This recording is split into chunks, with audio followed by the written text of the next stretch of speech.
അധ്യാപകരും മാതാപിതാക്കളും ദൈവം തന്ന ദാനമാണ് നാം തിരിച്ചറിയണം. സ്കൂളിലും വീട്ടിലും ഒരേപോലെ ആവർത്തിക്കുന്ന പദമാണ് അച്ചടക്കം. അച്ചടക്കമുള്ള ഏതൊരു വിദ്യാർത്ഥിക്കും ഉന്നത വിജയം നേടാൻ കഴിയും. മൗനമോ അടങ്ങിയിരിക്കലോ അല്ല അച്ചടക്കം. ചെയ്യേണ്ട കാര്യങ്ങൾ ചെയ്യേണ്ട സമയത്ത് ചെയ്യേണ്ട രീതിയിൽ ചെയ്യണം. അതാണ് അച്ചടക്കം. അതുകൊണ്ട് കുഞ്ഞിലി മാഷ് നമ്മോട് പറഞ്ഞിരിക്കുന്നത് അച്ചമുള്ള അടക്കമെന്നാണ് അച്ചടക്കം. അച്ചമെന്നാൽ പേടിയാണ് അർത്ഥം.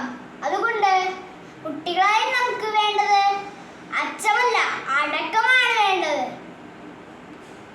ചെറുപ്പകാലത്തുള്ള ശീലം മറക്കുമോ മനുഷ്യനുള്ള കാലം എന്നാണല്ലോ കവിവാക്യം. അതുകൊണ്ട് കുട്ടികളായ നമുക്ക് ചെറുപ്പത്തിൽ തന്നെ അച്ചടക്കമുള്ള കുട്ടികളാകാൻ ശ്രമിക്കാം. പഠിക്കേണ്ട കാര്യങ്ങൾ പഠിക്കേണ്ടത് തന്നെ. അത് വല്ല വിധത്തിലും പഠിച്ചു തീർത്താൽ അത് നമ്മെ വിജയത്തിൽ കൊണ്ടെത്തിക്കില്ല.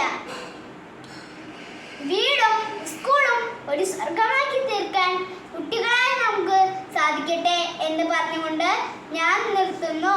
നന്ദി, നമസ്കാരം, ജയ് ഹിന്ദ്.